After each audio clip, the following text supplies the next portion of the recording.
हरे कृष्णा। आप सभी को कार्तिक मास की हार्दिक शुभकामनाएं। आप सभी का दिन शुभ और मंगलमय हो। आज आप सुनेंगे कार्तिक मास महात्म्य का अध्याय 11। आज के अध्याय की शुरुआत हम भगवान श्री हरि विष्णु जी की एक सच्ची कथा से करते हैं। कन्नौज में एक ब्राह्मण रहता था। उसका नाम अजामिल था। यह अजामिल बड़ा शास्त्रज्ञ था।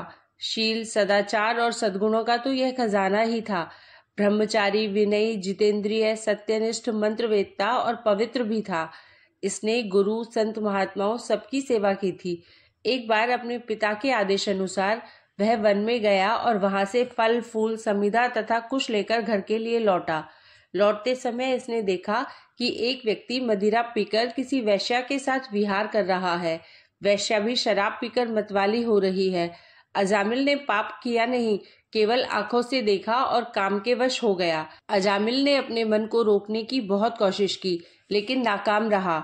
अब वह मन ही मन उसी वैश्या का चिंतन करने लगा और अपने धर्म से विमुख हो गया। अजामिल सुंदर सुंदर वस्त्र, आभूषण आदि वस्तुएं जिनसे वह प्रसन्न होती ले आता। यहाँ तक कि इसने अपने पिता की सारी संपत्ति देकर भी उसी कुलटा को रिझाया। यह ब्राह्मण उसी प्रकार की चेष्टा करता जिससे वह वैश्या प्रसन्न हो। इस वैश्या के चक्कर में इसने अपने कुलीन, नवयुवती और विवाहिता पत्नी तक का परित्याग कर दिया और उस वैश्या के साथ रहने लगा।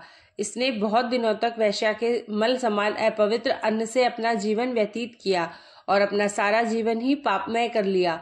यह कुबुद्धि न्याय से, अन्याय से, जैसे भी जहाँ कहीं भी धन मिलता वहीं से उठा लाता और उस वैश्या के बड़े कुटुंब का पालन करने में ही यह व्यस्त रहता।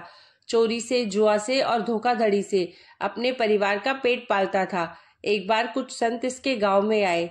गांव के बाहर संतों ने कुछ लोगों से पूछा कि भैया किसी ब्राह्मण का घर बताइए, हमें वहां पर रात गुजारनी है।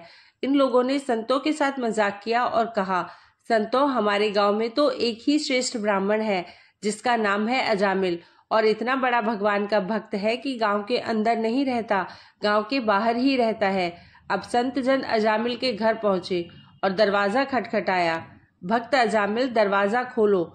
जैसे ही अजामिल ने आज दरवाजा खोला तो संतों के दर्शन करते ही मानो आज अपने पुराने अच्छे कर्म उसे याद आ गए। संतों ने कहा कि भैया रात बहुत हो गई है, आप हमारे लिए भोजन और सोने का प्रबंध कीजिए। अजामिल ने सुंदर भोजन तैयार करवाया और संतों को करवाया। जब अजामिल ने संतों से सोने के लिए कहा तो संत कहते हैं, भैया हम सोने से पहले कीर्तन करते हैं, यदि आपको कोई समस्या ना हो तो हम कीर्तन कर लें। अजामिल ने कहा, आप ही का घर है महाराज, जो दिल में आए सो करो। संतों ने सुंदर कीर्तन प्रारंभ किया और उस कीर्तन में अजामिल बैठा। सारी रात कीर्तन चला और अजामिल की आंखों से खूब आंसू गिरे, मानो आज आंखों से आंसू नहीं पाप धुल गए हैं। सारी रात भगवान का नाम लिया। जब सुबह हुई, संतजन चलने लगे तो अजामिल ने कहा, महात्माओं मुझे क्षमा कर दीजिए, मैं कोई भक्त वक्त नहीं हूँ, मैं तो एक महापापी हूँ। मैं वैश्या के साथ रहता हूँ और मुझे गांव से बाहर निकाल दिया गया है। केवल आपकी सेवा के लिए मैंने आपको भोजन करवाया, नहीं तो मुझसे बड़ा पापी कोई नहीं है। संतों ने कहा, अरे अजामिल, तूने ये बात हमें कल क्यों नहीं बताई? हम तेरे घर में रुकते ही नहीं। अब तूने हमें आश्रय दिया है तो चिंता मत कर। ये बता, तेरे घर में कितने बालक हैं? अजामिल ने बता दिया कि महाराज 9 बच्चे हैं और अभी ये गर्भवती है। संतों ने कहा कि इस बार जो तेरे संतान होगी तो तेरे पुत्र होगा और तू उसका नाम नारायण रखना। जा, तेरा कल्याण हो जाएगा। संतजन आशीर्वाद देकर चले गए। समय बीता, उसके पुत्र हुआ, नाम रखा नारायण। अजामिल अपने पुत्र नारायण में बहुत आसक्त था। अजामिल ने अपना संपूर्ण हृदय अपने बच्चे नारायण को सौंप दिया था। हर समय अजामिल कहता था, नारायण भोजन कर लो, नारायण पानी पी लो, नारायण तुम्हारा खेलने का समय है, तुम खेल लो। हर समय नारायण नारायण करता था। इस तरह 88 वर्ष बीत गए। वह अतिशय बूढ़ा हो चला था। उसे पता ही नहीं चला कि मृत्यु मेरे सिर पर आ पहुंची है। अब वह अपने पुत्र बालक नारायण के संबंध में ही सोचने विचारने लगा। इतने में ही अजामिल ने देखा कि उसे ले जाने के लिए यमराज के दूत आए हैं और वह नारायण नारायण पुकारने लगा। भगवान के पार्षदों ने देखा कि यह मरते समय हमारे स्वामी भगवान नारायण का नाम ले रहा है। उनके नाम का कीर्तन कर रहा है। अतः वे बड़े वेग से झटपट वहां आ पहुंचे। उस समय यमराज के दूत दासीपति अजामिल के शरीर में से उसके सूक्ष्म शरीर को खींच रहे थे। विष्णु दूतों ने बलपूर्वक रोक दिया। उनके रोकने पर यमराज के दूतों ने उनसे कहा, अरे धर्मराज की आज्ञा का निषेध करने वाले तुम लोग हो कौन? तुम किसके दूत हो? कहाँ से आए हो? और इसे ले जाने से हमें क्यों रोक रहे हो? जब यमदूतों ने इस प्रकार कहा तब भगवान नारायण के आज्ञाकारी पार्षदों ने हंसकर कहा, यमदूतों, यदि तुम लोग सचमुच धर्मराज के आज्ञाकारी हो तो हमें धर्म का लक्षण और धर्म का तत्व सुनाओ। दंड का पात्र कौन है? यमदूतों ने कहा, वेदों ने जिन कर्मों का विधान किया है वे धर्म है और जिनका निषेध किया है वे अधर्म है। वेद स्वयं भगवान के स्वरूप है।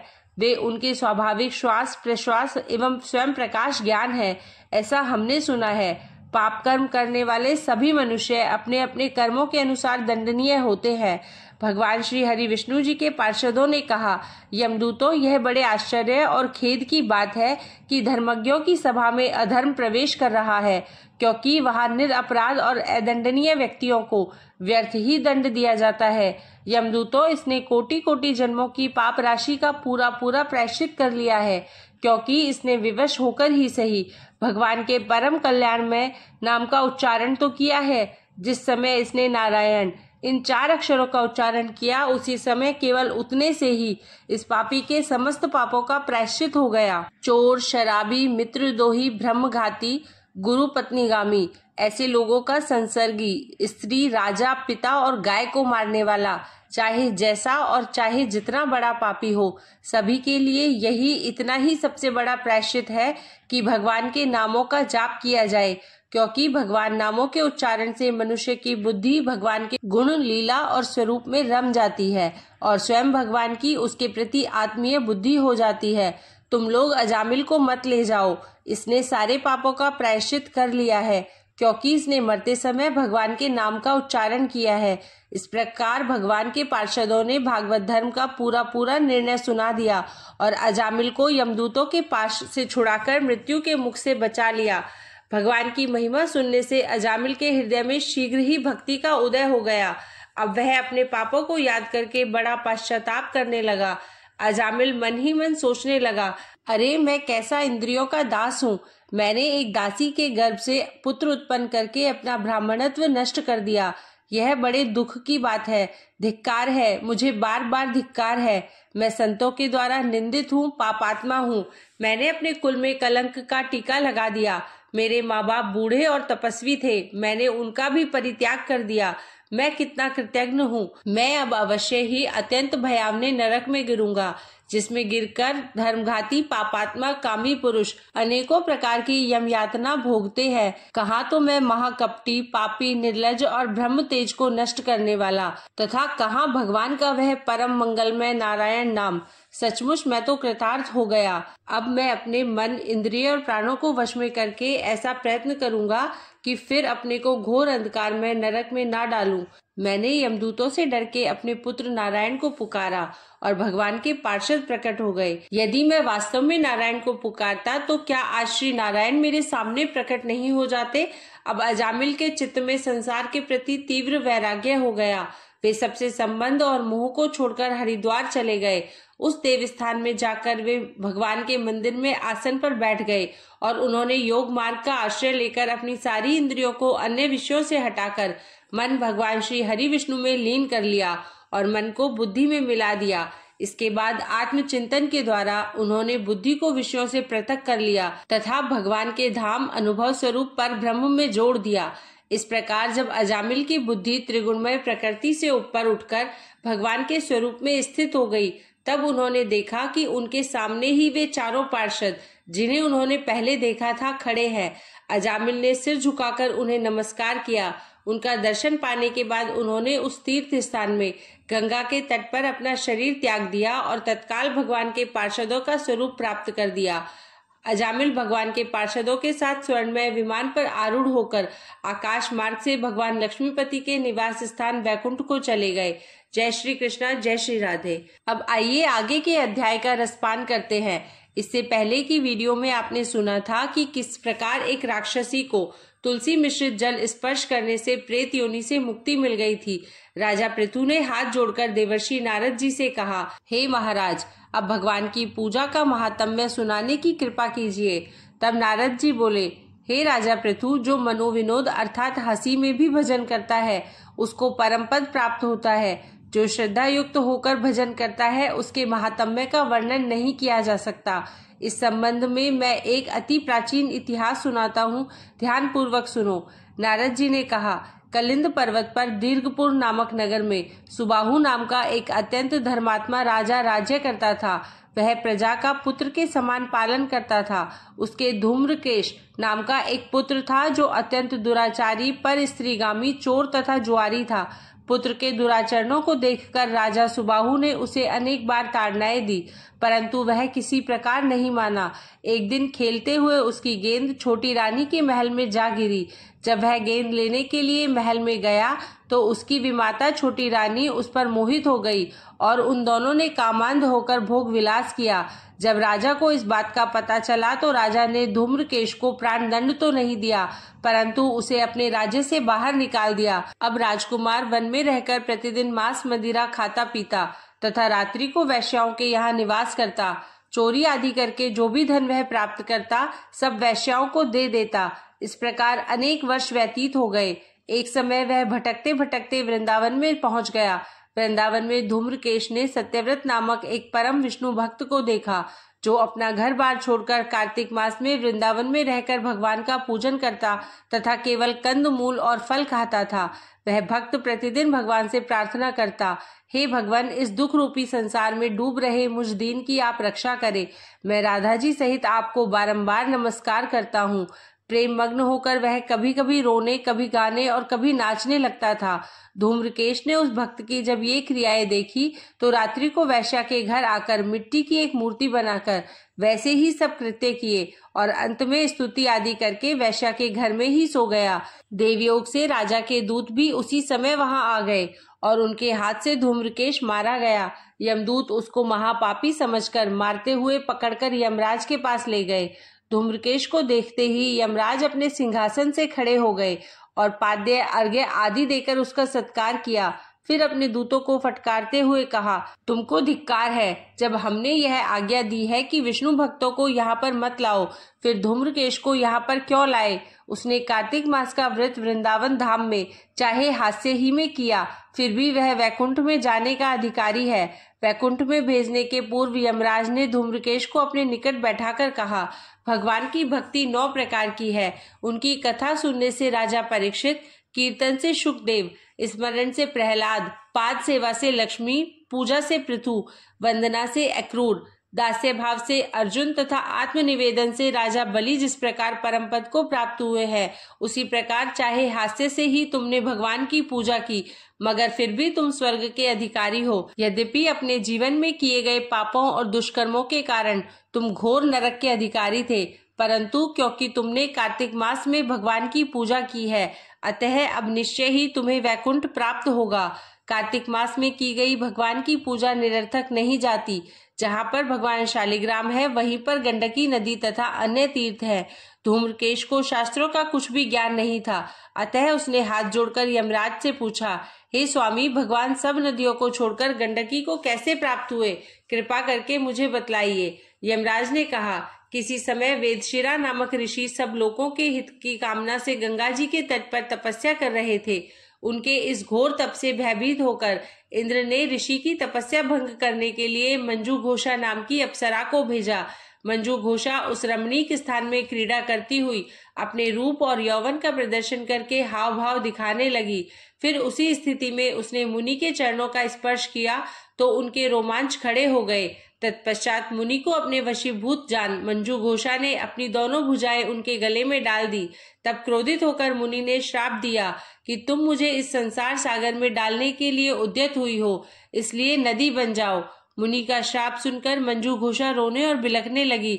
उसने प्रार्थना करते हुए मुनि से कहा, हे मुने, मैं श्राप के योग्य नहीं हूँ, आप मुझे क्षमा करें। उसकी प्रार्थना से द्रवित होकर मुनि ने कहा, जिस समय भगवान विष्णु वृंदा के श्रापवश शिला रूप होकर तुम में गंडकी में स्थित होंगे, तब तुम भगवान को धारण करने वाली होगी। इस प्रकार मेरे द्वारा दिया गया यह श्राप तुम्हारे लिए वरदान से भी अधिक श्रेष्ठ सिद्ध होगा। अंत में यमराज ने कहा, हे राजकुमार, अब तुम विष्णु लोक को जाओ। तब धूम्रकेश सुंदर विमान में बैठकर वैकुंठ लोक को चला गया और उसे वहां हरिचरणों में स्थान मिल गया। यह सब धूम्रकेश द्वारा कार्तिक मास में मात्र एक दिन पूजा करने का परिणाम था। यह कहकर नारद जी ने अपनी वाणी को विराम दिया। आज का अध्याय यहीं पर समाप्त हुआ। आगे का वृतांत अगली वीडियो में सुनिएगा। अब आइए अंत में सुनते हैं कार्तिक माह में सुनी जाने वाली 8वें वार की कथा। किसी गांव में एक माँ बेटा रहते थे और बहू भी साथ रहती थी। एक दिन सुबह माँ गंगा स्नान के लिए जा रही थी तो बहू से कह गई कि मेरे बेटे को सुबह रोटी दे देना। उसने कहा, ठीक है, मैं दे दूंगी। सुबह बेटा उठा तो बोला कि माँ मुझे रोटी दो। यह सुन उसकी पत्नी आई और बोली कि ना तो तुम्हारी माँ यहाँ है और ना ही रोटी, कुछ कमा कर लाओगे तो ही मैं रोटी दूंगी। वह बोला, भाग्यवान, मैं कमाना नहीं जानता हूँ। लेकिन बहू नहीं मानी। उसने कहा, अच्छा, तुम 4 रोटी आम के अचार के साथ ही दे दो। बहू ने 4 रोटी बनाई और अपने पति को दे दी। वह रोटी लेकर कुएं की मुंडेर पर आकर बैठ गया और भगवान को याद करने लगा। वह बोला, हे प्रभु राम, मैं कमाना नहीं जानता हूँ। भगवान उसकी बात सुन ब्राह्मण का वेश बनाकर आए और कहने लगे कि तुम इतने उदास क्यों बैठे हो। वह बोला, मेरी पत्नी ने कहा है कि जब तुम कमाना जानोगे और कमाकर लाओगे तभी रोटी मिलेगी, लेकिन मैं कमाना नहीं जानता। भगवान बोले कि मैं भी कमाना नहीं जानता हूँ, लेकिन मैं 8 वारों के नाम जानता हूँ। इससे तुम्हारे घर अटूट भंडार भर जाएंगे। भगवान बोले कि तुम चावल के दाने लेना और पानी की घंटी लेना। जो बर्तन ढके हुए हैं उनका मुंह खोल देना और जो घर के बर्तन उल्टे पड़े हैं उन्हें सीधा कर देना। भगवान के रूप में ब्राह्मण ने कथा कही और उसने सुनी। रविवार, सोमवार, मंगलवार, बुधवार, बृहस्पतिवार, शुक्रवार, शनिवार 8 वारों का आसरा, भरियो पीहर सासरा। इसके बाद उसके घर में अटूट भंडार होते चले गए। घर पहुंचा तो उसकी पत्नी ने पूछा कि क्या लाए हो। उसने कहा कि 8 वारों का नाम लाया हूँ। पत्नी ने सोचा, चलो कुछ तो लाया है। पति फिर बोला कि चावल के दाने और पानी की घंटी ला। जो औंधे मुंह पड़े हैं उन्हें सीधा कर, जो ढके हैं उनका मुंह खोल दे। पति ने कही, पत्नी ने सुनी। रविवार, सोमवार, मंगलवार, बुधवार, बृहस्पतिवार, शुक्रवार, शनिवार 8 वारों का आसरा, भरियो पीहर सासरा और अटूट भंडार होते चले गए। अपनी पत्नी से उसने एक दिन कहा कि मैं बेटी से मिलने जा रहा हूँ। फटे से कपड़े पहन बेटी के यहाँ गया तो बच्चे बोले कि नाना आए हैं, नाना आए हैं। बेटी बोली कि नाना क्या आए हैं, 2 दिन की मुफ्त की रोटियां तोड़ने आए हैं। बेचारा सोचने लगा कि गरीबी सब कहलवा देती है मुख से। पिता ने बेटी से कहा कि बेटी, मेरी 8 वार की कहानी सुन ले। बेटी ने कहा, पिताजी, मेरा मुंह झूठा है, और पिता भूखा ही सो गया। अगले दिन बेटी को पिता पर तरस आता है तो कहती है कि पिताजी, आप अपनी कहानी सुनाओ। पिताजी बोले कि चावल के दाने ला, पानी की घंटी ला। जो औंधे मुंह पड़े हैं उन्हें सीधा कर, जो ढके हैं उनका मुंह खोल दे। पिता ने कही, बेटी ने सुनी। रविवार, सोमवार, मंगलवार, बुधवार, बृहस्पतिवार, शुक्रवार, शनिवार 8 वारों का आसरा, भरियो पीहर सासरा और अटूट भंडारे होते चले गए। बेटी टोकरी भरे भरकर बांटने लगी। बेटी की पड़ोसनों ने जब कहा कि तुम तो कहती थी कि तुम्हारा बाप कुछ नहीं लाया है, तो ये इतना सामान जो तुम बांट रही हो ये कहाँ से आया है। बेटी ने जवाब दिया कि मेरे पिता तो खाली हाथ ही आए थे। ये तो 8 वारों की कहानी का फल है। पड़ोसन बोली कि अपने पिता को कहो कि वह हमें भी 8 वार की कहानी सुना दे। पिता ने कहा कि आज तो मेरा मुंह झूठा हो गया है, लेकिन कल मैं कहानी सुना दूंगा। दूसरे दिन पिता ने बेटी की पड़ोसनों को भी 8 वारों की कहानी सुनाई, जिससे उनके घर में भी अटूट भंडार हो गए। जैसे भगवान के वेश में ब्राह्मण की 8 वारों की कहानी से सबके भंडार भर गए, उसी तरह से कहानी कहने वाले और सुनने वालों के भी भंडार भर जाए। जय श्री हरि विष्णु।